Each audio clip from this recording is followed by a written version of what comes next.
நாளுக்கான ஆண்டவருடைய வார்த்தை நமக்கு அருளப்பட்டிருக்கிற வார்த்தை 119ஆம் சங்கீதத்திலே 71வது வசனம். எனக்கு பிரியமானவர்களே, அந்த வசனத்தை நாம் சேர்ந்து வாசிக்கலாம். நான் உபத்திரவப்பட்டது எனக்கு நல்லது, அதனால் உமது பிரமாணங்களை கற்றுக்கொள்ளுகிறேன்.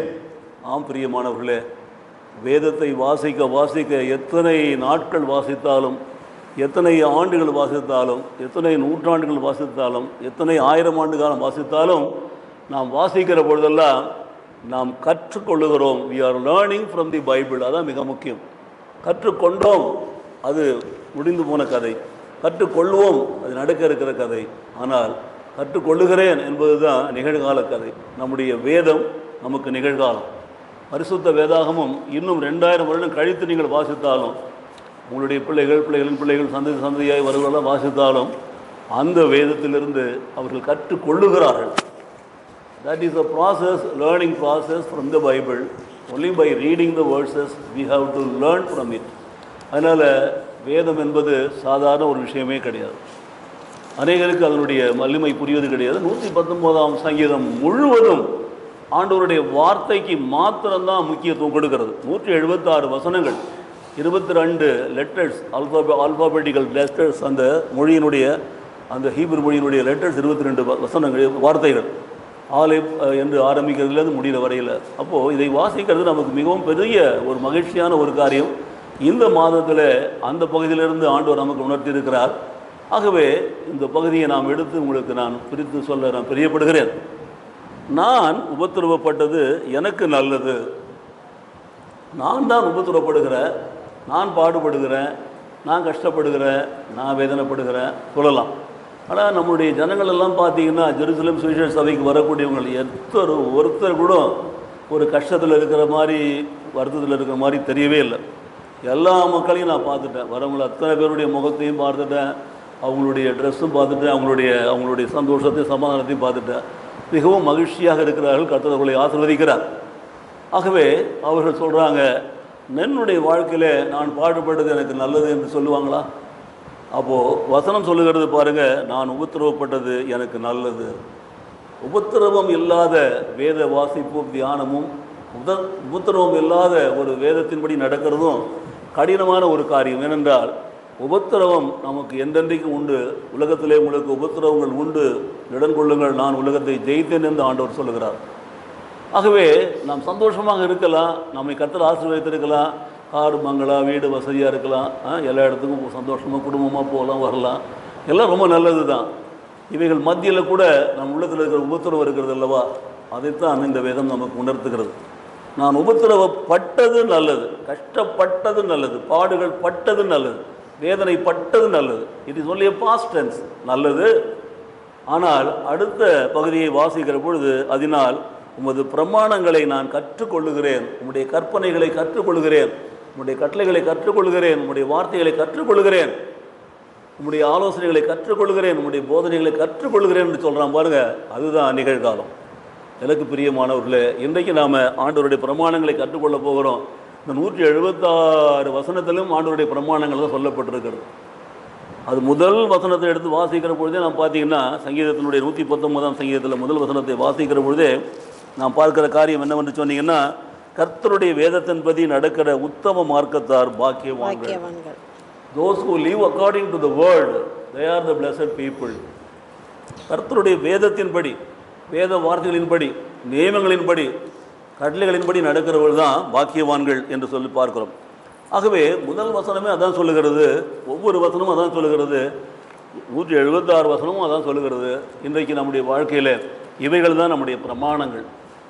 இந்த 176 வசனங்களும் நமக்கு பிரமாணங்கள், கட்டளைகள், கற்பனைகள் தான். அதில் 119 நாம் படிக்கிறது இந்த 71வது வசனம் தான். அதை நாம் கற்றுக்கொள்ளுகிறோம். அதுதான் மிக முக்கியம். இதை நீங்கள் அண்டர்லைன் பண்ணி வச்சுக்கோங்க.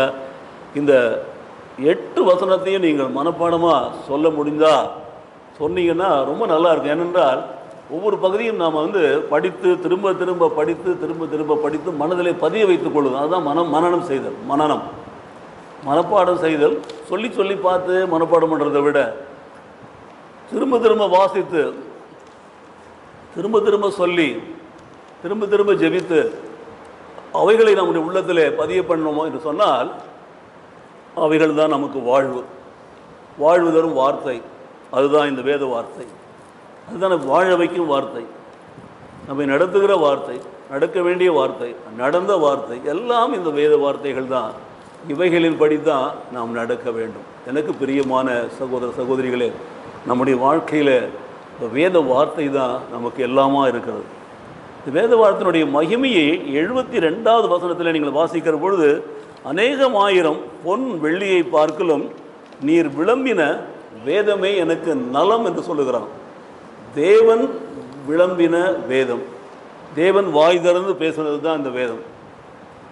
நம்முடைய ஊழியக்காரர்கள் மூலமாக பல்வேறுபட்டவர்கள், ஆசிரியர்கள், மருத்துவர்கள், தொழிலாளிகள், எல்லா விதமான ஆட்களும் அதை எழுதியிருக்கிற ராஜாக்கள், மந்திரிகள், எழுதாத ஆட்களே கிடையாது. அத்தனை பேரும் எழுதியிருக்கிறாங்கன்னு சொன்னால் அதுதான் தேவனுடைய வார்த்தை நமக்கு கொடுக்கப்பட்ட விதம். ஆகவே அநேகமாயிரம் பொன் வெள்ளியை பார்க்கலும், இந்த தமிழில் இப்படி தான் போட்டிருக்கிறான், பொன் வெள்ளியை பார்க்கலும் என்று சொல்லி. ஆங்கிலத்தில் அதை போட்டிருக்கும் போது பார்த்தீங்கன்னா, தி law of your mouth is better to me than thousands of coins of gold and silver என்று போட்டிருக்கும். அப்போது ஆயிரக்கணக்கான தங்க நாணயங்களும் ஆயிரக்கணக்கான வெள்ளி நாணயங்களை நீங்கள் சேர்த்து வைத்திருக்கலாம்.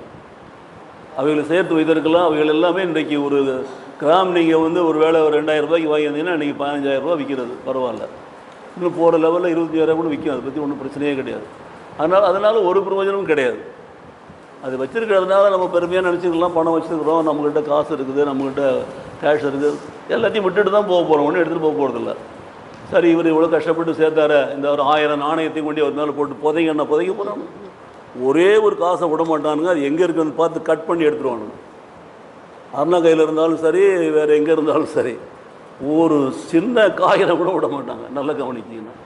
ஆனால் பைபிள் சொல்லுகிறது பாருங்கள், அநேகமாயிரம் பொன் வெள்ளியை பார்க்கலும் நீர் விளம்பின வேதம் எனக்கு நலம் என்று சொல்லுகிறாங்க. உன்னுடைய திருவாய் மலர்ந்து நீர் அருளினீர் அல்லவா, நீ வாய் திறந்து பேசின வார்த்தைகள் அல்லவா, உன்னுடைய ஆவியானவர் உணர்த்தின வார்த்தைகள் அல்லவா, அவைகள் தான் எங்களுக்கு நலம் என்று சொல்லுகிறார். பாருங்கள், இதை நாம் வாசிக்கிற பொழுது அந்த வார்த்தை, the law of your mouth, நீர் விளம்பின வேதம் is better than thousands of coins of gold and silver என்று சொல்கிற பொழுது, can we honestly say that we would rather have gold or God's word than money? பாருங்கள், கடவுளுடைய வார்த்தையை தான் நம்ம பெருசாக நினைக்க முடியும். பணம், தங்க நாணயம், வெள்ளி நாணயம், மற்ற இன்னும் பிளாட்டினம் என்ன நாணயமாக இருந்தாலும் சரி, அவள் எல்லாவற்றை பார்க்கலாம். நீர் விளம்பின வேதம் எனக்கு மேன்மையானது, உங்களுடைய வார்த்தைகள் எனக்கு மேன்மையானதுன்னு சொல்லுகிறான். அதுதான் நான் பார்க்குறோம். எப்படின்னு சொல்லுவேன், can we honestly say that we would rather have God's word than many coins and gold and silver, coins of gold and silver. அதனால் எனக்கு பிரியமானவர்களே, இந்த மகத்துவமான விலை மதிப்பற்ற ஒன்றிலும் ஒப்பிட முடியாத இந்த மேலான இந்த வேத வார்த்தைகளை தான் இன்றைக்கு நான் உங்களுக்கு சொல்லுகிறேன். என்றைக்கும் நான் மாத்திரமல்ல, வேதம் சொல்லுகிறது. வேதத்தை வாசிக்கிற பொழுது நீங்களே வாசிப்பீங்க. ஒவ்வொரு நாளும் காலையில் வாசிச்சிங்கன்னா வேத வார்த்தையில் வாசிப்பீங்க. அவைகள் உங்களிடத்தில் இருக்கிற 1000 நாணயங்கள், 1000 பொன் வெள்ளியை விட அந்த வார்த்தை உங்களுக்கு மேன்மையானது என்பதை உணர்ந்து கொள்ளுங்கள். கரங்களை தட்டி கர்த்தருக்கு நன்றி சொல்லுவோம். இந்த நாளில் இந்த வேத பகுதியை வாசிக்கிற போது ஒவ்வொன்றும் 8 பகுதியாக வாசிக்கலாம். 8 வசனம், 22 வார்த்தையும் அந்த ஆல்ஃபாபெட் லெட்டரையும் வைத்து 8ஆல் பெருக்கினா 176 வருகிறது அல்லவா, அதெல்லாம் வாசிக்கலாம். ஒவ்வொன்றுக்கும் ஒரு மகத்துவம் உண்டு. எல்லாம் வேத வார்த்தையை பற்றி தான் பேசுகிறது. தேவனுடைய வாயிலிருந்து அந்த வார்த்தையை பற்றி தான். இந்த ஒரு பகுதி என்ன சொல்கிறது பாருங்கள். முதல்ல சொல்கிறான், கர்த்தாவே உமது வசனத்தின்படி உமது அடியனை நன்றாய் நடத்தினீர் என்று சொல்கிறான். கர்த்தருடைய வசனம் தான் நம்மை நடத்துகிறது.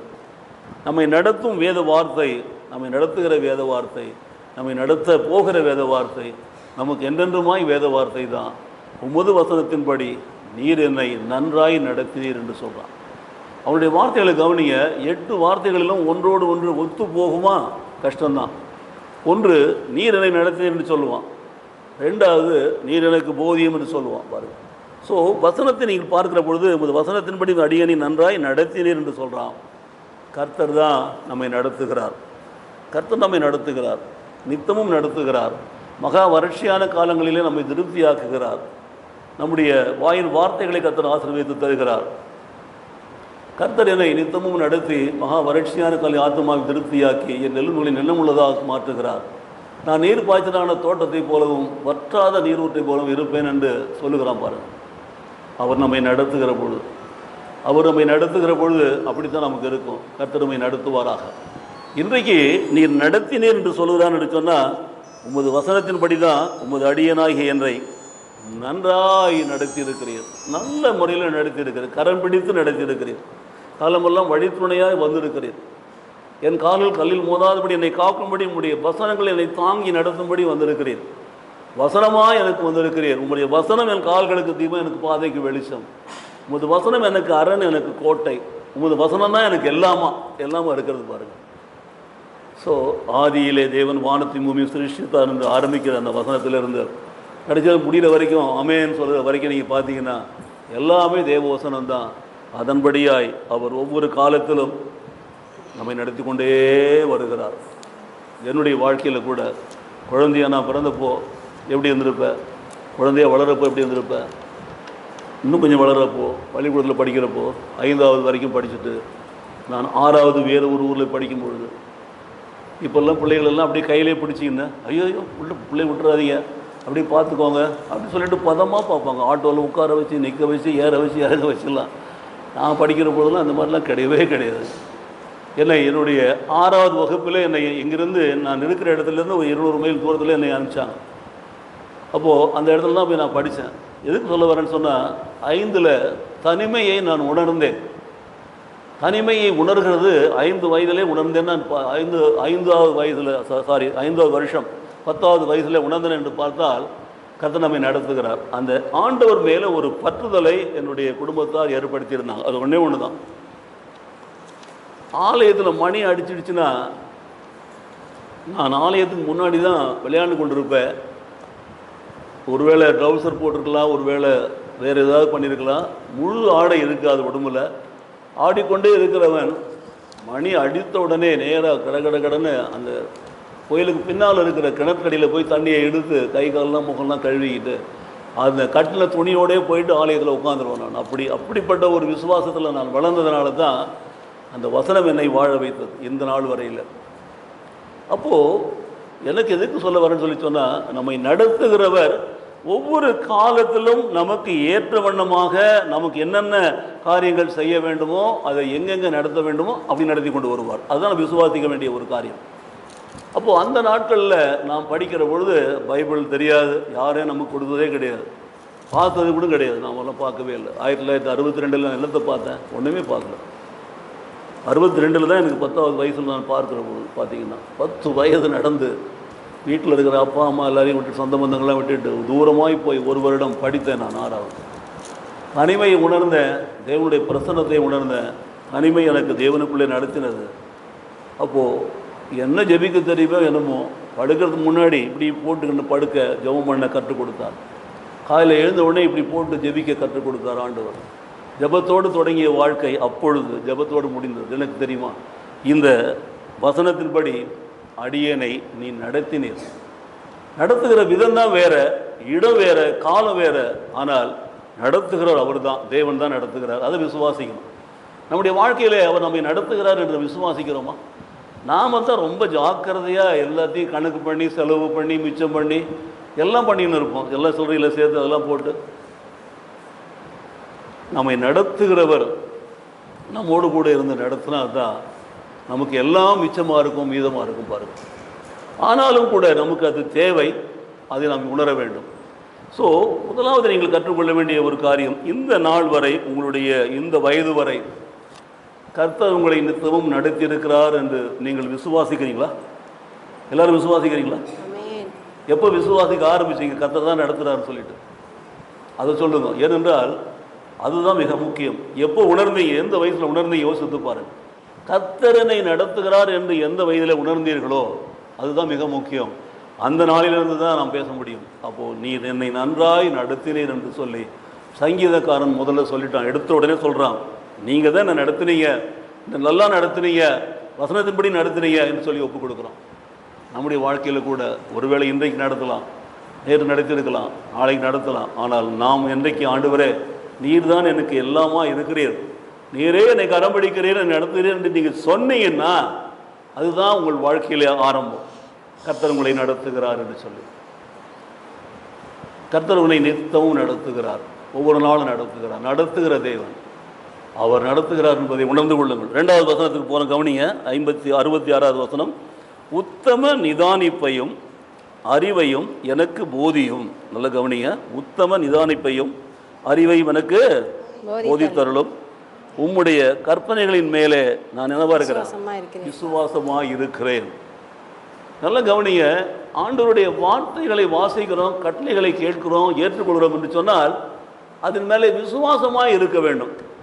விசுவாசம் இல்லாமல் தேவனுக்கு என்னவா இருக்க முடியாது? பெரியவா இருக்கவே முடியாது. நம்ம படிக்க ஆரம்பிச்சதெல்லாம் பைபிள் அப்புறம் தான். அப்போ நம்ம படிச்சிருக்கிறோம், விசுவாசம் இல்லாமல் தேவனுக்கு பிரியமில்லாத காரியம் இருப்பது கூடாத காரியம் என்று சொல்வார்கள். விசுவாசத்தினால தான் நீதிமான் பிழைப்பான். நீ விசுவாசத்தை தேவனுடைய மகிமையை காண்பாய். விசுவாசிக்கிறவனுக்கு எல்லாம் கூடும். ஸோ விசுவாசிக்கிறேன், என்ன விசுவாசிக்கிறேன்? உம்முடைய கற்பனைகளின் மேலே நான் விசுவாசமாக இருக்கிறேன், உம்முடைய கட்டளைகள் மேலே விசுவாசமாக இருக்கிறேன், உம்முடைய சாட்சிகள் மேலே விசுவாசமாக இருக்கிறேன், உம்முடைய வார்த்தைகள் மேலே விசுவாசமாக இருக்கிறேன். மிக மிக முக்கியமாய் கற்றுக்கொள்ள வேண்டியது அதற்கு முந்தின வசனத்தில் உத்தம நிதானிப்பையும் அறிவையும் எனக்கு நீர் போதித்தருளும். ஒரு வசனத்தை எடுத்து வாசிக்கிறோன்னு சொல்லி சொன்னால் அதில் என்ன அர்த்தம் இருக்கிறது? அதற்கு முந்தின வசனம் என்ன சொல்லுகிறது, பிந்தின வசனம் சொல்லுறது? வாசிக்கிறோமா? சும்மா ஒரு வசனத்தை எடுத்து வாசித்து என்ன பிரயோஜனம் சொல்லுங்க பார்க்கலாம். ஸோ உத்தம நிதானிப்பை யோசித்து பாருங்கள். 2வது அறிவையும் யோசித்து பாருங்கள். அறிவு தேவன் அதன் வழியாக நமக்கு புகட்டுகிறார். அந்த ஒரு வசனத்தின் மூலமாக, ஒரு சாட்சியின் மூலமாக, ஒரு உண்மை உள்ள ஒரு ஆதாரத்தின் மூலமாக நமக்கு அறிவை புகட்டுகிறார், உத்தம நிதானிப்பை கொடுக்கிறார். ஆகவே உமது கற்பனைகள் மேலே நாம் விசுவாசமாக இருக்கிறேன் என்று சொல்கிறோம். இன்றைக்கு நாம் எந்த ஒரு காரியத்தை எடுத்து வாசித்தாலும் அதில் நம்ம நீதியும் நேர்மையும் உண்மையும் உத்தமமாக இருக்க வேண்டும். அதுதான் மிக முக்கியமான ஒரு காரியம். நேற்று தினத்தில் கொலோசியர் 1ஆம் அதிகாரத்தில் 27, 28, 29 கற்றுக் கொடுத்தேன். அது எத்தனை பேருக்கு உங்களுக்கு பிடித்திருக்கும்னு சொல்லாது. 3 வசனத்தை எடுத்தோம்.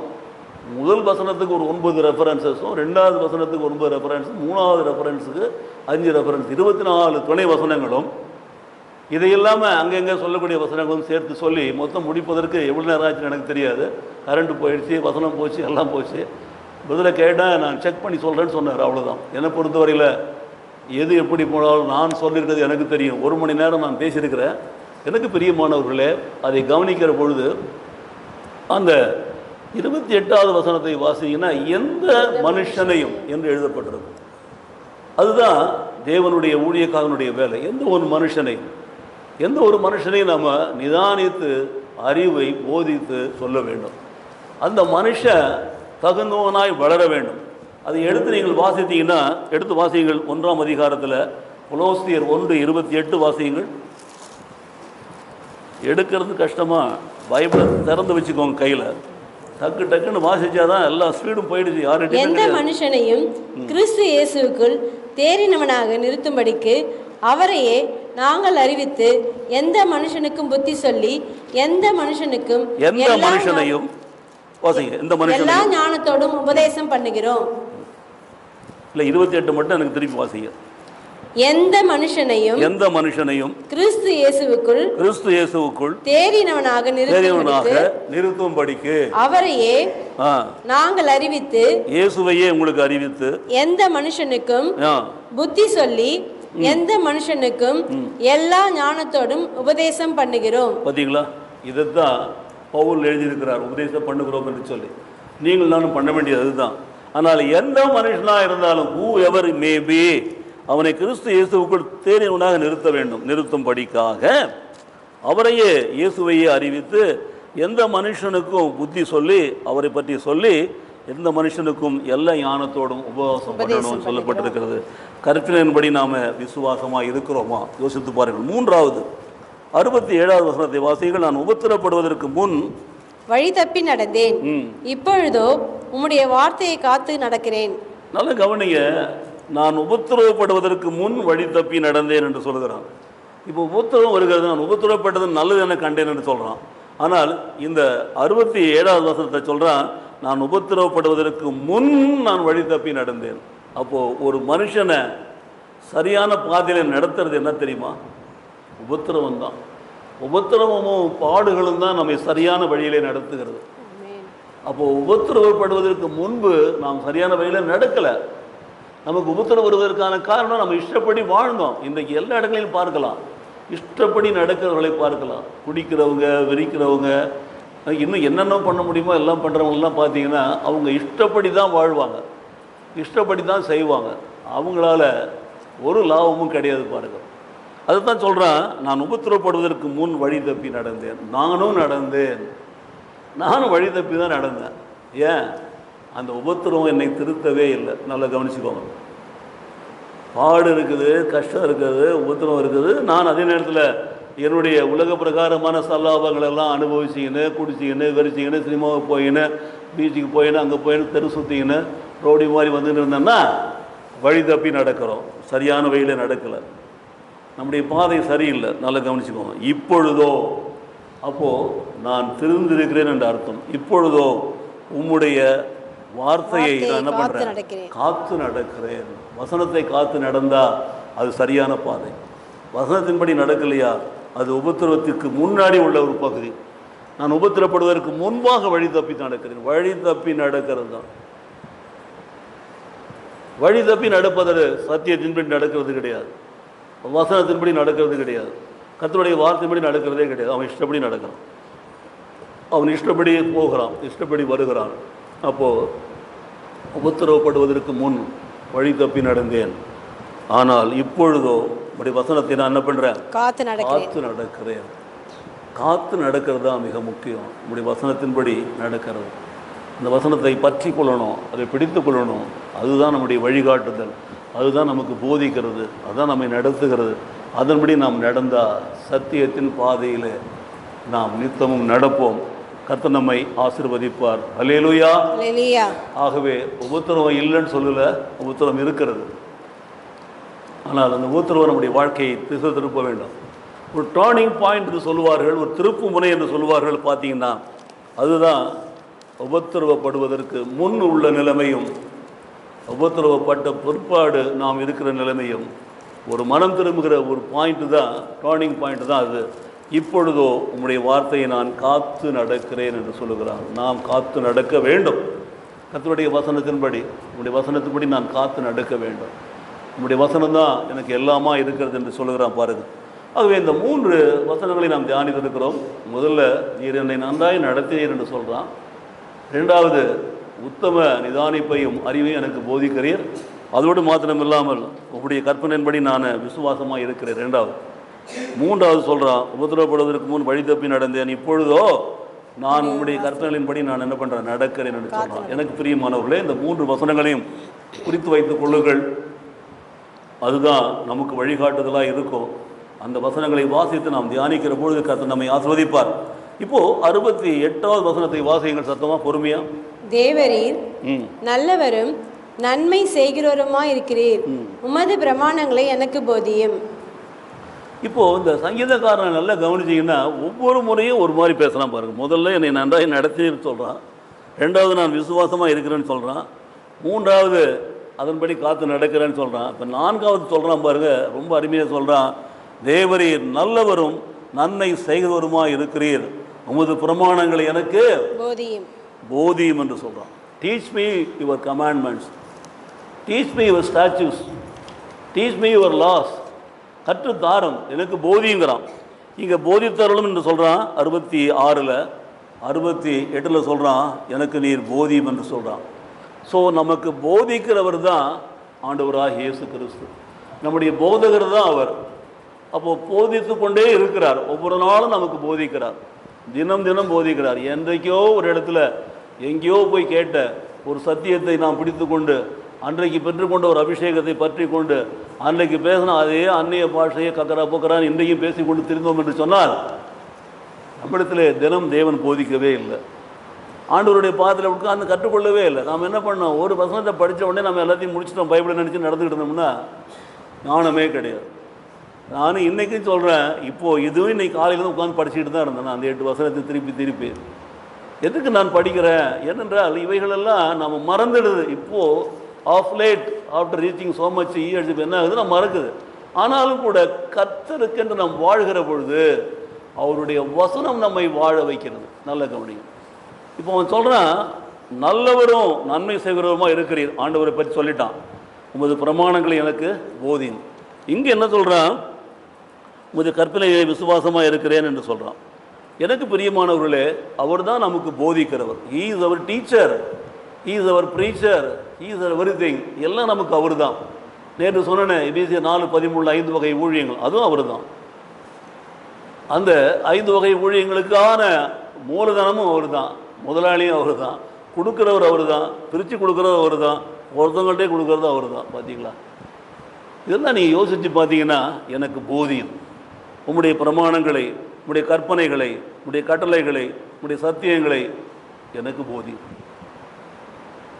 ஒவ்வொரு நாளும் நம்ம சொல்ல வேண்டும். காலையில் எழுந்த உடனே, oh my lord teach me oh lord, guide me oh lord, எனக்கு நடத்துங்கன்னு சொல்லணும், வேண்டிக்கணும். கர்த்தருடைய பாதத்தில் உட்கார்ந்து ஒப்பு கொடுக்கணும். நம்ம எல்லாம் தெரிந்தவர்களாக இருந்தோம்னா கற்றுக்கொள்ளவே முடியாது. கர்த்தர் நித்தமும் உன்னை நடத்துகிறவர். பாருங்க, நான் உனக்கு போதித்து நீ நடக்க வேண்டிய வழியை உனக்கு காட்டுவேன், உன்மேலின் கண்ணை வைத்து உனக்கு ஆலோசனை சொல்லுவேன் சொல்றார். அவர் தான் நமக்கு சொல்றது. ஸோ பைபிள் படிக்கிற பொழுது கர்த்தர் பேசுகிறார், கர்த்தர் சொல்லுகிறார். பாருங்க, உமது பிரமாணங்களை எனக்கு போதியும், உம்முடைய கற்பனைகளை போதியும், உம்முடைய கட்டளைகளை போதியும், உம்முடைய வசனங்களை போதியும், நடக்க வேண்டிய பாதை எனக்கு காட்டும், வெளிச்சத்தை காட்டும். வெளிச்சம் என்று சொல்கிறார். அவர் தான் உலகத்திற்கு வெளிச்சமாக இருக்கிறார். ஆதியிலே தேவன் வானத்தையும் பூமியும் சிருஷ்டித்தார். பூமி ஒழுங்கின்மையும் வெறுமையுமாக இருந்தது, ஆழத்தின் மேல் இருள் சூழ்ந்திருந்தது. தேவ ஆவியானவர் ஜலத்தின் மேல் அசைவாடி கொண்டிருந்தார். தேவன் வெளிச்சம் உண்டாக கடவுள் சொன்னால் வெளிச்சம் உண்டாயிற்று. தட் லைட் தான் காட்.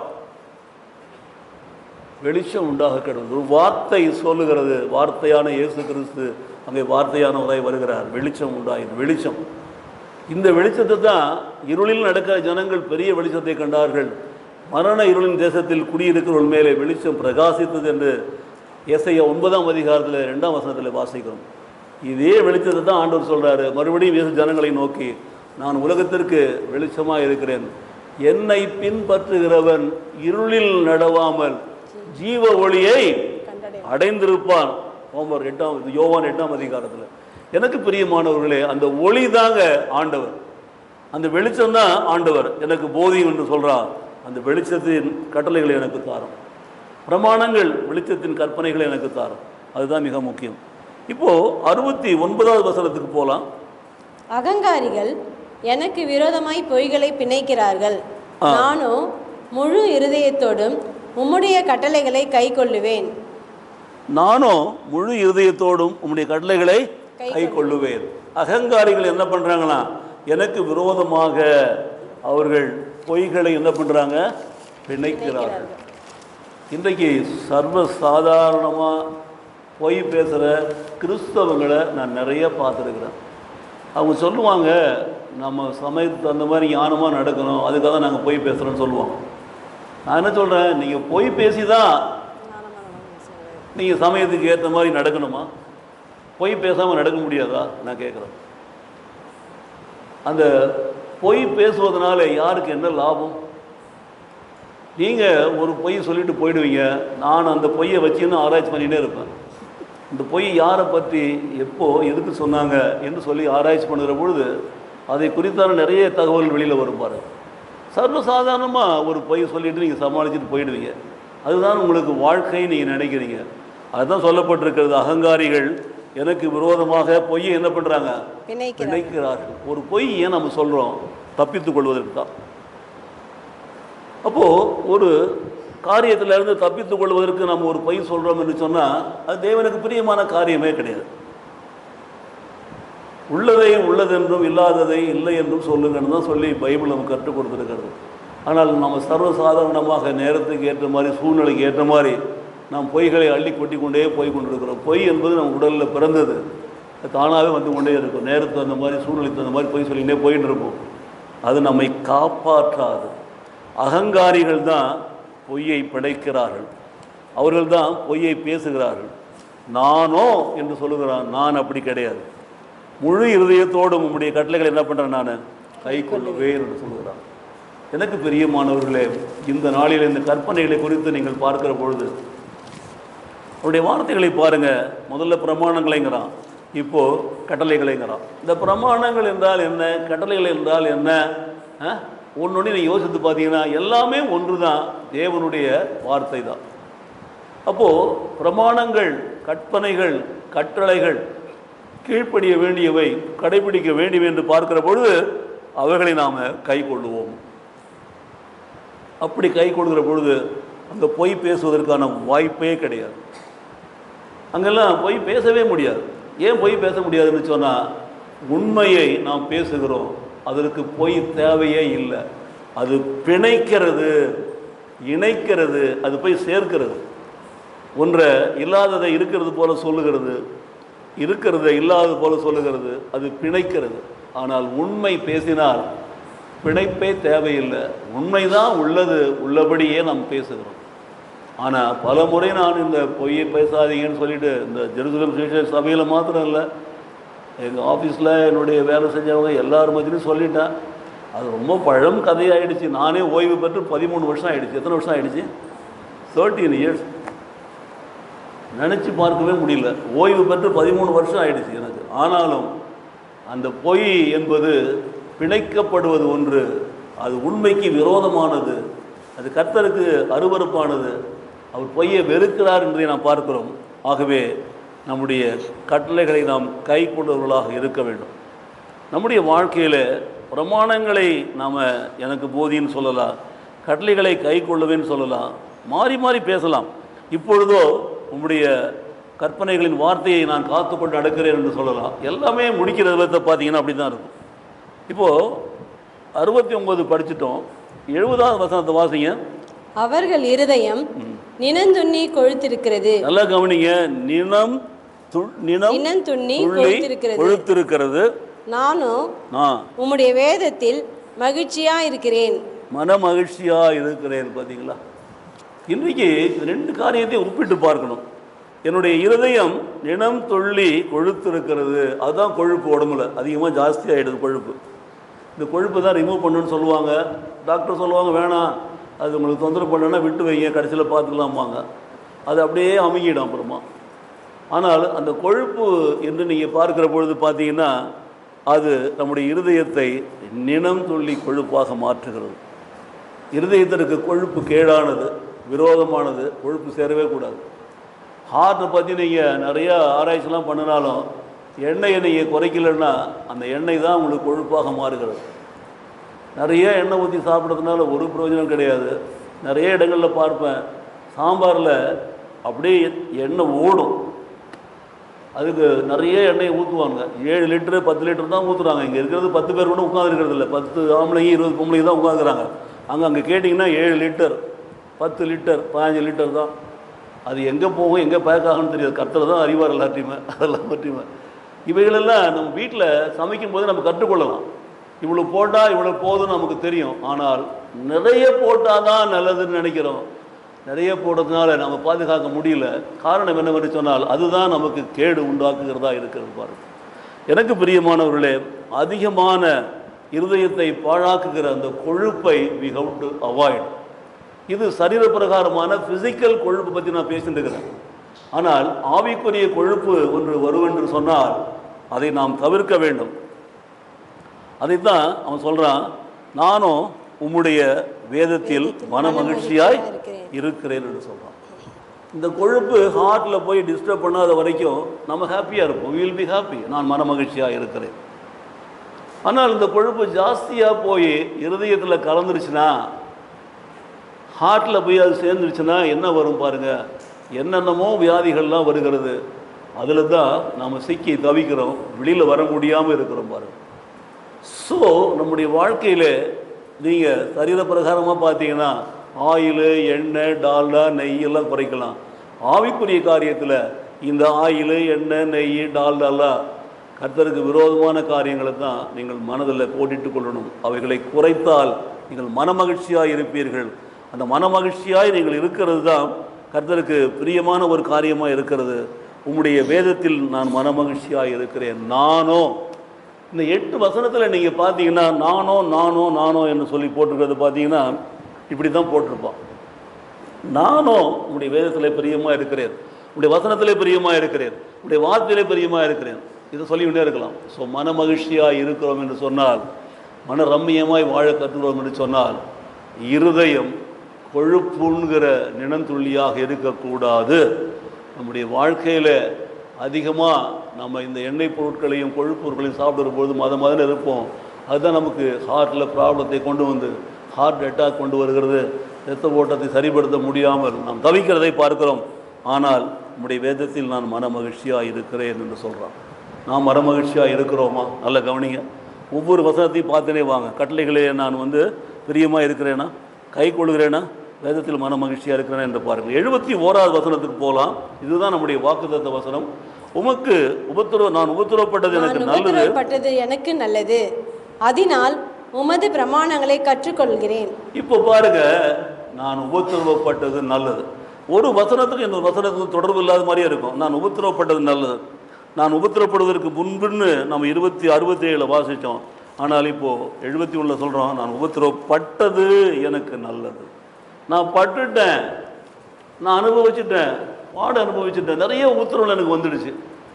பல சைடில் நீங்கள் பார்க்கலாம். சரீர பிரகாரமான பாடுகள், ஆவிக்குரிய வாழ்க்கையிலே பாடுகள், உள்ளத்தில் உண்மை இல்லை, உத்தமம் இல்லை, நேர்மை இல்லை, கர்த்தரை தேடுவதில்லை. நாம் கர்த்தரை தேடாமல் வாழ்கிற வாழ்க்கையை தான் உயர்வான வாழ்க்கையை நினைக்கிறோம். அதற்கு ஏற்ற பல காரியங்களை பொய்களாக சொல்லி கொண்டிருக்கிறோம். அந்த பொய்களை சொல்வதற்கும் ஆட்களை நியமித்து வச்சிருக்கலாம் நம்முடைய வாழ்க்கையில். இதெல்லாம் தேவனுக்கு முன்பாக ஏற்புடையதே அல்ல. கர்த்தருக்கென்று ஒரு அடி எடுத்து வைக்கிறதுக்கு நம்மளால் முடியலன்னு சொல்லி சொன்னால் நம்ம கர்த்தருடைய பிள்ளைகளே கிடையாது. வேத வசனத்தை வாசிக்கிறேன், தியானிக்கிறேன், ஜெபிக்கிறேன்னு சொல்றதெல்லாம் சும்மா போய் பித்தலாட்டமாய் மாறிவிடும். பாருங்க, கர்த்தருடைய வேதத்தில் மன மகிழ்ச்சியாக இருந்தால் அதுதான் நமக்கு சந்தோஷம் என்று சொன்னால், அதுதான் எனக்கு பெல்லன் என்று சொன்னால், அதுதான் நமக்கு நலம் என்று சொன்னால், அதுதான் மிக முக்கியம். நான் உபத்திரவப்பட்டது எனக்கு நல்லது, நல்லது நல்லது என்று சொல்கிறேன். It is good, it is very good for me. I have suffered a lot, it is good for me. நல்லது. நிறுத்திக்கும். அந்த நல்லது நிறுத்தின ஒரு பாடம் தான் சொல்கிறான். அதனால் என்ன சொல்கிறேன் கவனிங்க, வாசிங்க 2வது பகுதியை. ஏன் அதனால் எதனால்? அதை நம்ம உத்தரப்பட்டதுனால, அது நல்லதாக இருப்பதனால உமது பிரமாணங்களை கற்றுக்கொள்கிறேன், உமது பிரமாணங்களை கற்றுக்கொள்ளுகிறேன். எனக்கு பிரியமானவர்களே, இதுதான் நம்முடைய வாழ்க்கையை சீர்படுத்தும். ஒவ்வொரு நாளும் கர்த்தருடைய கட்டளைகளையும் கற்பனைகளையும் கற்றுக்கொண்டே இருக்க வேண்டும். It is a learning process. It should be followed every day. ஒவ்வொரு நாளும் அதற்கு முடிவே கிடையாது. நான் நேற்று படித்தேன், முந்தா நாள் படித்தேன், அன்னைக்கு பாடம், அதெல்லாம் முடிந்து போனது. நான் கற்றுக்கொள்ளுகிறேன். ஐ am learning now, today I am learning. So உத்தரப்பட்டது நல்லது, தனியாக எடுத்து வச்சுருங்க. அதனால தான் நான் உங்களுடைய பிரமாணங்களை கற்றுக்கொள்ளுகிறேன். நான் கற்றுக்கொண்டே இருக்கிறேன். நான் படிக்கிற வேதத்தை வாசிக்கிற பொழுது கற்றுக்கொள்ளுங்க, அதை பிராக்டிஸ் பண்ணுங்கள், சொல்லி பாருங்கள், அதை கடைப்பிடிங்க, நடந்து பாருங்கள், அதன்படி வாழ்ந்து பாருங்கள். உங்கள் வாழ்க்கையை கர்த்தர் மாற்றுகிறதை நீங்கள் உணர்வீர்கள். உங்கள் வாழ்க்கையில் நீங்கள் ஆசீர்வாதங்களை பெற்றுக்கொள்வீர்கள். கர்த்தர் உங்களை ஆசீர்வதித்து உங்களை பெருக பண்ணுவார். கர்த்தர் உங்களை நிச்சயமாகவே உயர்த்துவார், மேன்மைப்படுத்துவார் என்று நாம் பார்க்கிறோம். மிக முக்கியமான ஒரு காரியம், கர்த்தரிடத்தில் மன மகிழ்ச்சியாயிரு. அவன் இருதயத்தினுடைய வேண்டுதலை நிறைவேற்றுவார். அவர் உன்னுடைய நினைவுகளை, உன்னுடைய தேவைகளை, உன்னுடைய விருப்பங்களை கர்த்தர் ஆசீர்வதித்து தருவார். கர்த்தரிடத்தில் மன மகிழ்ச்சியாயிரு, உன் இருதயத்தின் வேண்டுதலை நிறைவேற்றுவார். நான் மன மகிழ்ச்சியாக இருப்பேன், நான் கற்றுக்கொள்ளுகிறேன். இதுதான் இன்றைக்கு நீங்கள் செய்ய வேண்டிய காரியம். ஒவ்வொரு நாளும் வேதத்தை வாசியுங்கள். You must learn from this Bible. இன்றைக்கு காலையில் எழுந்து என்ன வாசிச்சிங்க? நீங்கள் சொல்லுங்க, என்ன வசனம் படிச்சிங்க? யோசித்து பாருங்கள். அந்த வசனம் இந்த நாள் முழுவதும் உங்களை நடத்தினதா சிந்தித்து பாருங்கள். ஒவ்வொரு முறையும் நீங்கள் வாசிக்கிற பொழுது ஒரு வசனத்தை நாம் போடுறோம். ஏன்? அதை நீங்கள் வாசிக்கணுங்கிறது தான். எல்லாத்தையும் தூக்கி போட்டுட்டு வேறு எங்கேயாவது போய் நோண்டி அங்கே இருந்து பார்த்துருந்தோம்னா ஒரு பிரயோஜனமும் கிடையாது. வசனம் தான் வாழ்க்கையில் தூங்கி எழுந்த உடனே கர்த்தரை நோக்கி பார்த்து கண்களை கைகூப்பி ஜெபித்து திறந்து படிக்கிற பொழுது அந்த வசனம் நம்மை வாழ வைக்கும். அது வெளிச்சம், அதுதான் நமக்கு வாழ்வு. மன மகிழ்ச்சி, அதுதான் நமக்கு வாழ்வு. கற்றுக் கொடுக்கிறார், டீச் பண்ணுறார், அதுதான் நமக்கு வாழ்வு.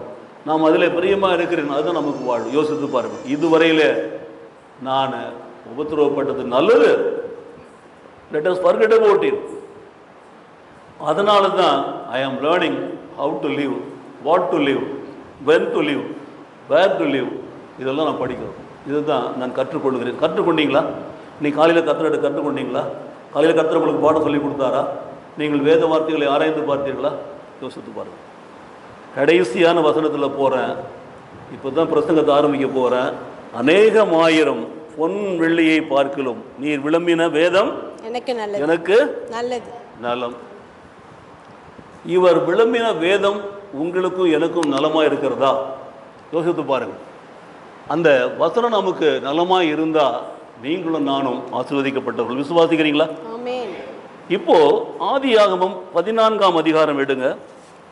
ஆதியாகமம் 14ஆம் அதிகாரம் எடுத்து அங்கே ஆபிரகாமினுடைய காரியத்தை குறித்து நான் வாசிக்க போகிறோம்.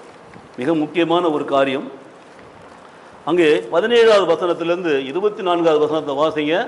இப்போ நம்ம 72வது வசனத்தினுடைய விளக்கத்தை பார்க்கிறோம். அதாவது அநேகமாயிரம் பொன்வெளியை பார்க்கலும் நீர் விளம்பின வேதமே எனக்கு நலம். எனக்கு நலமானது உங்களுடைய வேதம். நீர் விளம்பினது தான்.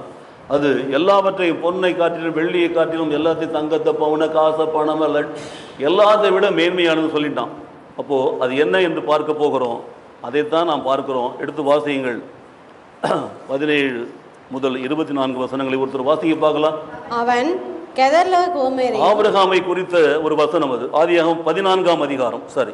அவன் கெதர்லா கோமேரையும் அவனோடு இருந்த ராஜாக்களையும் முறியடித்து திரும்பி வருகிற போது சோதோமின் ராஜா புறப்பட்டு ராஜாவின் பள்ளத்தாக்கு என்னும் சாவே பள்ளத்தாக்கு மட்டும் அவனுக்கு எதிர்கொண்டு போனான். அன்றியும் உன்னதமான தேவனுடைய ஆசாரியனாயிருந்த சாலேமின் ராஜாவாகிய மெல்கிசேதேக்கு அப்பமும் திராட்சரசமும் கொண்டு வந்து அவனை ஆசீர்வதித்து வானத்தையும் பூமியையும் உடையவராகிய உன்னதமான தேவனுடைய ஆசீர்வாதம் ஆபிரகாமுக்கு உண்டாவதாக. உன் சத்துருக்களை உன் கையில் ஒப்பு கொடுத்த உன்னதமான தேவனுக்கு ஸ்தோத்திரம் என்று சொன்னான். இவனுக்கு ஆபிரகாம் எல்லாவற்றிலும் தசம பாகம் கொடுத்தான். சோதோமின் ராஜா ஆபிரகாமின் நோக்கி, ஜனங்களை எனக்கு தாரும், பொருள்களை நீர் எடுத்துக்கொள்ளும் என்றான். அதற்கு ஆபிரகாம் சோதோமின் ராஜாவை பார்த்து, ஆபிரகாமை ஐஸ்வர்யனாக்கினேன் என்று நீர் சொல்லாதபடிக்கு நான் ஒரு சரட்டையாகிலும் பாதரட்சையின் வாரையாகிலும் உமக்கு உண்டானவைகள் யாதொன்றையாகிலும் எடுத்துக்கொள்ளேன் என்று வானத்தையும் பூமியையும் உடையவராகிய உன்னதமான தேவனாகிய கர்த்தருக்கு நேராக என் கையை உயர்த்துகிறேன். வாலிபர் சாப்பிட்டது போக என்னுடனே வந்த ஆனேர், எஸ்கோல், மம்ரே என்னும் புருஷருடைய பங்கு மாத்திரமே வரவேண்டும். இவர்கள் தங்கள் பங்கு எடுத்துக்கொள்ளட்டும் என்றான். பிரியமானவர்களே, ஆபிரகாமினுடைய இந்த செயலை குறித்து நாம் வாசிக்கிறோம். ஆபிரகாம் அவருடைய சகோதரருடைய மகன் லோத்துவிடமிருந்து விலகி போயிட்டார். அவர் நம்ம வசனத்தில் வாசிக்கிறோம் பாருங்கள். 12ஆம் அதிகாரம் 13ஆம் வசனம் நினைக்கிறேன். 12வது வசனம். ஆபிரகாமினுடைய சகோதரனுடைய குமாரனாகிய லோத்து அவர் சோதோமிலே குடியிருந்தபடியால் அவனையும் அவனுடைய பொக்கிஷங்களையும் கொண்டு போய்விட்டார்கள். அப்போது பக்கத்தில் இருக்கிற ராஜாக்கள் வந்து சண்டை போட்டு இவங்க எல்லாரையும் அழைச்சிட்டு போயிட்டான். ஆபிரகாமினுடைய சகோதரனுடைய மகனையும் அவருடைய சொத்து, அவன் வச்சிருந்த ஆடு மாடுகள் இவங்கிட்ட இருந்து எல்லாத்தையும் ஓடின்னு போயிட்டாங்க. இப்போது அவனுக்கு உதவி செய்கிறதுக்கு ஆளே கிடையாது. அப்போ ஆபிரகாம் தன்னிடத்தில் இருந்த வேலையாட்கள் 300 பேரை அழைத்து கொண்டு போகிறார். யுத்தம் பண்ண போகிறார். போயிட்டு யுத்தம் பண்ணி வாசிக்கிற பொழுது 17ஆம் வசனத்தில் அங்கே இருக்கிற அத்தனை பேரையும் மீட்டு கொண்டு வருகிறார். அவர்களை மீட்டு கொண்டு வருகிறதை நாம் பார்க்கிறோம். எல்லா பொருளையும் மீட்டு கொண்டு வருகிறார். வருகிற பொழுது தானே அங்கே ராஜாவினுடைய பள்ளத்தாக்கு என்னும் சாவே பள்ளத்தாக்குக்கு அவனுக்கு எதிர்கொண்டு போனான். யார் அவன்? அவன்தான். வாசிங்க 17ஆம் வசனம். அவன் கெதர்லா கோமேரையும் அவனோடு இருந்த ராஜாக்களையும் முறியடித்து திரும்பி வருகிற போது சோதோமின் ராஜா புறப்பட்டு ராஜாவின் பள்ளத்தாக்கு என்னும் சாவே பள்ளத்தாக்கு மட்டும் அவனுக்கு எதிர்கொண்டு போனான். பாருங்க, இப்போ அன்றியும் உன்னதமான தேவனுடைய ஆசாரணியாய் இருந்த சாலோமின் ராஜாவாகிய மெல்கிசேதேக் அப்பமும் திராட்சரசமும் கொண்டு வந்து அவனை ஆசீர்வதித்து வானத்தையும் பூமியையும் உடையவராகிய உன்னதமான தேவனுடைய ஆசீர்வாதம் ஆபிரகாமுக்கு உண்டாவதாக. அடுத்த வசனம். உன் சத்துருக்களை உன் கையில் ஒப்பு கொடுத்த உன்னதமான தேவனுக்கு ஸ்தோத்திரம் என்று சொன்னான். இவனுக்கு ஆபிராம் எல்லாவற்றிலும் தசம பாகம் கொடுத்தான். சோதோமின் ராஜா ஆபிராமை நோக்கி, ஜனங்களை எனக்கு தாரும், பொருள்களை நீர் எடுத்துக்கொள்ளும் என்றான். அதற்கு ஆபிராம் சோதோமின் ராஜாவை பார்த்து, ஆபிராமை ஐஸ்வர்யனாக்கினேன் என்று நீ சொல்லாதபடிக்கு நான் ஒரு சரட்டையாகிலும் பாதரட்சியின் வாரையாகிலும் உமக்கு உண்டானவைகளில் யாதொன்றையாகிலும் எடுத்துக்கொள்ளேன் என்று வானத்தையும் பூமியையும் உடையவராகிய உன்னதமான தேவனாகிய கர்த்தருக்கு நேராக என் கையை உயர்த்துகிறேன். வாலிபர் சாப்பிட்டது போக என்னுடனே வந்த ஆனே, எஸ்கோல், மம்ரே என்னும் புருஷருடைய பங்கு மாத்திரமே வர வேண்டும். அப்போ அந்த பொருட்களில் ஒன்றையும் கூட அவன் வாஞ்சிக்கவே இல்லை. மாறாக அவன் சோதோமின் குமாரனாகிய மெல்கிசேதேக்கு தசபாகம் செலுத்துகிறான். அவனுடைய மற்ற எல்லா பொருட்களையும் விட்டு விடுறான், எதுவுமே வாஞ்சிக்கவே இல்லை. இப்போது இந்த பொருளாசை பற்றி தான் இது சொல்லுகிறது பாருங்கள். 1000 பொன் வெள்ளியை பார்க்கிறோம், நீர் விளம்பின உங்களுடைய வேதமே எனக்கு நலம் என்று சொல்லுகிறதுக்காக இந்த வசனத்தை எடுக்கிறேன். அவன் சண்டை போட்டு எல்லாத்தையும் வீட்டுட்டு வந்துட்டான். ஆனால் தசமபாகம் கொடுக்குறான், எந்த பொருளையும் எடுக்கவே இல்லை, எனக்கு வேண்டாம். எனக்கு பிரியமானவர்களே, அவ்வளோ வசதி படைத்த ஆபிரகாமுக்கு அவன் சண்டையிட்டு கொண்டு வந்த பொருட்கள் மேலே பற்றுதல் இல்லை. மாறாக அவைகளை அப்படியே விட்டு விடுகிறான் என்று நான் பார்க்கிறோம். தொடர்ந்து வாசிக்கிற பொழுது அங்கே பார்த்தீங்கன்னா, வானத்தையும் பூமியை உண்டாக்கின உன்னதமான தேவனாய கர்த்தருக்கு நேராக என் கையை நான் உயர்த்தி சொல்லுகிறான் என்று சொல்கிறான். அடுத்த வசனத்தில் வாலிபர்கள் சாப்பிட்டுட்டோம், ஏதாவது போகட்டும், அதை பற்றி தான் சொல்லிட்டான். அவங்கள சாப்பிட்டுட்டோம், புருஷனுடைய பங்கு மாத்திரம் வர வேண்டியவர்கள் எல்லாம் தங்கள் பங்கை எடுத்துக்கொள்ளட்டு சொல்லிட்டான். தனக்கு ஒன்றும் வேண்டாம் என்று சொல்லுகிறான். அப்போது அவ்வளோ வசதி படைத்த ஆபிரகாமை குறித்து 24ஆம் அதிகாரத்தில் வாசிக்கிறோம். அவனுடைய வேலைக்காரன் எவ்வளோ உன்னதமாக சொல்கிறான்னு சொல்லிட்டு, அவனிடத்துல நிறைய ஆடு மாடுகள் நிறைய பொருட்கள்லாம் இருந்தது. அதெல்லாம் விரும்பவே இல்லை. சண்டை போட்டு ஜெயிச்சது விரும்பவே இல்லை. பொருட்கள் மேலே பற்று இல்லாமல் இருந்தான். அதுதான் ஆபிரகாமனுடைய காரியம். அவன் விசுவாசம் உள்ளவனாய் தான் இருந்தான். ஆனால் தான் கர்த்தர் அவனை உயர்த்தினார். இந்த ஒரு பகுதியை வாசிக்கிற பொழுது அந்த ராஜா சாலேமின் ராஜாவுக்கு செலுத்த வேண்டியது செலுத்தினான். தன்னுடைய வாழ்க்கையில் பொருட்கள் மேல் பற்றில் என்பதை உறுதிப்படுத்துகிறான் என்பதை நான் புரிந்து கொள்கிறோம். உங்களுக்கும் எனக்கும் இன்றைக்கு இந்த ஒரு வசனம் உணர்த்துகிற காரியம் அதுதான். பொருட்கள் மேலே பற்றுதல் உள்ளவர்களாய் நாம் வாழ்கிறோம் என்று சொன்னால் ஒரு நாள் பொருள் போயிடும். ஆனால் நம்முடைய உள்ளத்தில் இருக்கிற சமாதானமும் அன்பு போகவே போகாது. கர்த்தர் மேலே பற்றுதல் உள்ளவர்களாக இருந்தோம் என்று சொன்னால், கர்த்தருடைய வசனத்தை பிடித்து கொண்டு வாழ்வோம் என்று சொன்னால், கர்த்தர் நம்மை ஆசீர்வதிப்பார். ஆபிரகாம் எப்படிலாம் ஆசீர்வதித்தார் என்பதை நாம் பின்னால் வாசிக்க போகிறோம். சரிதானே? இதுதான் அவனுடைய ஆரம்பம். அவனுடைய முதல் யுத்தத்திலேயே வெற்றி பெற்று கொண்டு வந்த காரியத்தையே அவன் வேண்டாம் என்று சொல்லிட்டான். இரண்டாவது, யோசுவாவின் புஸ்தகம் 7ஆம் அதிகாரம் எடுத்து வாசியுங்கள். அங்கே ஆகான் என்பவனை குறித்து நாம் வாசிக்கிறோம். யுத்தம் பண்ண போனாங்க, சண்டை போட்டாங்க, எல்லாம் பண்ணினாங்க. ஆகான் மட்டும் என்ன பண்ணிட்டான், அங்கே இருக்கிற பொருட்களெல்லாம் எடுக்க வேணான்னு சொல்லி அவனுக்கு இன்ஸ்ட்ரக்ஷன் கொடுக்கப்பட்டிருந்த போதும் கூட ஒரு சால்வையை விரித்து அங்கே இருக்கிற முக்கியமான பொருட்கள்லாம் எடுத்து அதில் போட்டு மூட்டை கட்டி நான் படுக்கிற இடத்துல கீழே குழி பறித்து அங்கே பதிச்சு வச்சுட்டான். வச்சுட்டு ஒன்றும் தெரியாத மாதிரி இருக்கிறான் பாருங்கள். அடுத்த நாள் யோசுவா யுத்தத்துக்கு போகிறான். யுத்தத்தில் தோற்று போகிறான், அடி வாங்கிட்டு வரான். அப்போது அவன் ஆண்டவரிடத்தில் போய் ஜெபிக்கிற பொழுது ஆண்டவர் அவனுக்கு சொல்கிறார், வீட்டில் போய் வாசிப்பாருங்க, டைம் இல்லை, அதனால தான் ஆண்டவர் தெளிவாக சொல்கிறாரு, தீட்டான சாபக்கேடான பொருளுடைய வீட்டில் இருக்கிறது, அதை எடுத்து நீ வெளியில் போடு அப்படின்னு சொல்கிறான். அப்போது அவனால் என்ன செய்ய முடியும்? அடுத்த நாள் காலையில் எல்லாரையும் வரிசையாக அனுப்பிச்சு பார்க்குறான். ஆகான் மாத்திரம்தான் அந்த பொருளை மறைத்து வைத்திருக்கிற காரியத்தை ஒத்துக்கொள்கிறான். அதை பேசி கொண்டிருக்கும் பொழுதே யோசுவாவுடைய ஆட்கள் போயிட்டு பறித்து எடுத்து கொண்டு வருகிறார்கள். அதை கொண்டு வந்து அங்கே வைக்கிறாங்க. வைத்து விட்டு அதற்கு மேலே ஆகானையும் அவருடைய மனைவி பிள்ளைகளையும் அடித்து அதில் போட்டு அதில் மேலே கல் அள்ளி போட்டு கல்லாலேயே அடித்து அவர்களை கொலை செய்து அதை கொளுத்தி விட்டுறாங்க. அதை எரிந்து பற்றி எரியதை பார்க்கிறோம். அதுதான் சாபத்தீடான ஒரு பொருள். ஆகானுக்கு தெரியும் இதெல்லாம் எடுக்கக்கூடாதுன்னு சொல்லி அனுப்பிச்சது தெரியும். ஆனால் அவன் நீதியாக நேர்மையாக நடக்கவே இல்லை. அவன் மூலமாக இந்த தேசத்துக்கு முழுதும் சாபம் வந்தது. அதை எரிந்த பிற்பாடு இந்த சாபம் நீங்கினது. அவன் வெற்றி பெற்று வருகிறான் என்று நாம் பார்க்கிறோம். ரெண்டாவது காரியம். மூன்றாவது ஒரு காரியம் புதிய ஏற்பாட்டில் மத்திய சுவிசேஷம் நாம் வாசிக்கிற பொழுது யூதாசை குறித்து வாசிக்கிறோம். யூதாஸ் என்ன காரியம் செய்கிறான் பாருங்கள். ஆண்டவரோடு கூடவே இருக்கிறான். அவன் தான் பணத்தை கையாளுகிறான். அவன் தான் காசாளராக இருக்கிறான். அவன் ஆரம்பத்திலிருந்தே ஆண்டவருடைய கணக்கு வழக்குகளை பார்க்கிறான். எல்லாவற்றிலுமே அவன் எவ்வளோ எடுத்தான் எவ்வளோ போனான்னு தெரியாது. ஆனால் கர்த்தர் அவனை கவனித்து கொண்டு தான் இருக்கிறார். கடைசியாக பரிமள தைலத்தை ஊற்றி காலில் கழுவுறதை கூட சொன்னான். இதை கூட 300 காசுக்கு விற்றுருக்கலாமே என்று சொன்ன யூதாசு தான் அவன். கடைசியாக என்ன பண்ணுறான்? 30 வெள்ளி காசுக்காக ஆண்டவராக இயேசு கிறிஸ்துவை காட்டி கொடுக்குறான். ஒன்றுக்கும் நிகரில்லாத 30 வெள்ளி காசுக்காக உலகத்தின் தெய்வத்தை இயேசு கிறிஸ்துவை மனுஷ வடிவில் வந்தவரை அவன் காட்டி கொடுக்கறத நாம் பார்க்கிறோம். பார்த்தீங்கன்னா எனக்கு பிரியமானவர்களே, யூதாஸ் அந்த பணத்தை தூக்கி எறிந்து விட்டு நான்கு கொண்டு செத்தான் என்று பார்க்கிறோம். பண ஆசையை தான் எல்லா தீமைக்கும் வேறாக இருக்கிறது. நம்முடைய வாழ்க்கையில் இதை ஏதில் கொண்டு முடிக்கிறோம் பாருங்கள். நாம் பண ஆசை உள்ளவர்களாக இருந்தோம்னு சொன்னால் நிச்சயமாகவே நாம் கஷ்டப்படுவோம். வாசிங்க 1 தீமோத்தேயு 6ஆம் அதிகாரத்தில் எடுத்து வாசியுங்கள். 6, 7, 8, 9, 10 வசனம் வரைக்கும் வாசிங்க.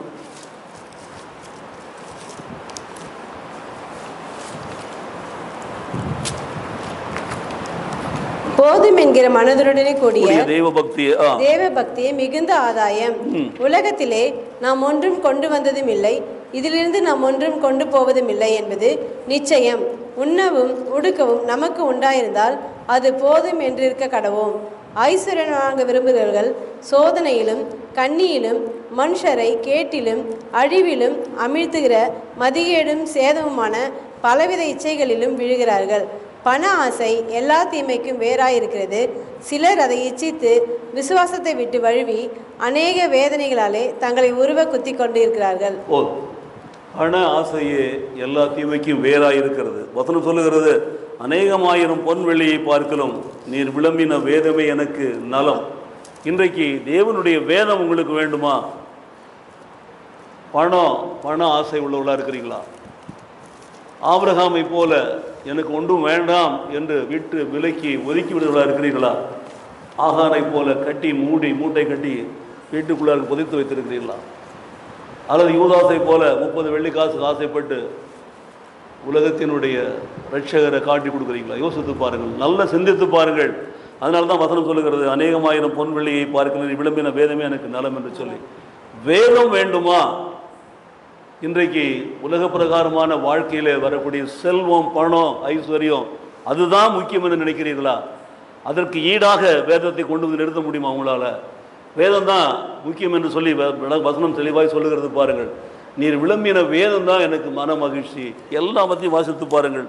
என்னை நன்றாய் நடத்தினீர், கற்பனையினுடைய விசுவாசமாக இருக்கிறேன், நான் மகிழ்ச்சியாக இருக்கிறேன், உங்களுடைய பிரமாணங்களை எனக்கு போதியும், கட்டளைகளை எனக்கு கற்றுக்கொள்கிறேன், வேதத்தில் மன மகிழ்ச்சியாக இருக்கிறேன்னு சொல்லிக்கொண்டே வருகிறான்னு பாருங்கள். நம்முடைய வாழ்க்கையில் இந்த பொன் வெள்ளியை பார்க்கிலும் மிகுந்த விலையேற பெற்ற ஆண்டவராகிய இயேசு கிறிஸ்து தான் நமக்கு போதும். அவர் தான் வார்த்தையான தேவன். அவர் தான் ஆதியாகமம் தொட்டு திருவள்ளுவர் வரையில் வார்த்தையாக இருக்கிறவர். அந்த இயேசு கிறிஸ்து உங்களுக்கு வேண்டுமா வேண்டாமா? சிந்தித்து பாருங்கள். அதுதான் இன்றைய தியானத்துக்கு உங்களுக்கு முடிக்கிற ஒரு காரியம். ஆகவே ஆண்டவர் விளம்பி இருக்கிற வேதம் நமக்கு விளம்பி இருக்கிறார். நான் வேதத்தின் மேலே பிரியமாக இருக்கிறோமா? வேதத்தின்படி வாழ்கிறோமா? இல்லாதவர்களுக்கு கொடுக்குறோமா? ஏழைகளுக்கு உதவி செய்கிறோமா? யோசித்து பாருங்கள். நம்முடைய முதலீடு இங்கே இருக்கிறது. நம்ம யாருக்கு கொடுக்குறோம் என்பதை சிந்தித்து பாருங்கள். நாம் சாமர்த்தியமாக இருக்கலாம், விவேகமாக இருக்கலாம், இவைகளெல்லாம் தேவனுக்கு பிரியமான காரியங்களே கிடையாது. அவருக்கு பிரியமாய், அவருக்கு ஏற்புடையவர்களாய், அவருடைய கட்டளையின்படி நடக்கிற பிள்ளைகளாய் நாம் இருப்போம் என்று சொன்னால் கர்த்தர் நம்மை ஆசீர்வதிக்கவே ஆசீர்வதித்து பெருகவே பெருக பண்ணுவார். ஹல்லேலூயா. எழுந்து நிற்போம். கண்களை மூடி நாம் ஜெபிக்க போகிறோம். கர்த்தாவே, நம்முடைய சமூகங்களை தாழ்த்தி ஒப்புக் கொடுக்கிறோம். என் தேவன் இந்த நாளில் தெரிந்து கொண்டு அருமையான ஒரு பிள்ளைகளுக்காக நாங்கள் நமக்கு நன்றி செலுத்துகிறோம். மாதத்தில் முதல் நாளிலே ஆண்டவரே இந்த நாளிலே வந்திருக்கிற இந்த பிள்ளைகளை உங்களுடைய கருத்தில் ஒப்புக் கொடுத்து நாங்கள் ஜெபிக்கிறோம். இன்றைக்கு கேட்ட சத்தியங்களின்படி வாழ உங்களுடைய நாமத்தை மகிமைப்படுத்த கர்த்தர் கிருபை செய்ய வேண்டும் என்று நாங்கள் ஜெபிக்கிறோம். 1000 அநேகம் 1000 பொன் விளைகளை பார்க்கலாம். நீர் உம்முடைய திருவாய் மலர்ந்து விளம்பின உம்முடைய வேதம் எனக்கு மிகவும் நலம் என்று சொல்லி சங்கீதக்காரனை போல் சொல்லி ஒப்புக் கொடுக்க நாங்கள் தயாராக இருக்கிறோம். கர்த்தாவே, ஆண்டவரே, நாங்கள் உபத்திரவப்பட்டது எங்களுக்கு நல்லது என்று நாங்கள் காண்கிறோம். ஏனென்றால் அதன் மூலமாக நாங்கள் உம்முடைய பிரமாணங்களை கற்றுக்கொள்ளுகிறோம். இன்றைக்கு நாங்கள் கற்றுக்கொண்டிருக்கிறோம், நாளைக்கும் கற்றுக்கொள்வோம், தினந்தரம் கற்றுக்கொள்வோம். கற்றுக்கொள்கிற காரியங்களிலே உறுதியாய் நிலைத்திருந்து உமக்கு சாட்சியாய் வாழ எங்களை ஆசீர்வதிப்பீராக. சத்தியத்தில் நடத்தும் வாழும் நாளெல்லாம் பணத்துக்காக, பொருளுக்காக, ஐஸ்வர்யத்துக்காக அலைந்து தெரியாமல் என் ஆண்டவருடைய வார்த்தைக்காக, வேத வார்த்தைகளுக்காக, வசனத்திற்காக அலைகிற பிள்ளைகளாக எங்களை மாற்றி உடைய வேத வார்த்தைகள் மேல் பிரியமுள்ள பிள்ளைகளை எங்களை நடத்தி எங்களை ஆசீர்வதிக்க வேண்டும் என்று நாங்கள் ஜெபிக்கிறோம். ஆசீர்வதிப்பீராக. இயேசு கிறிஸ்துவின் நாமத்திலே பிதாவே.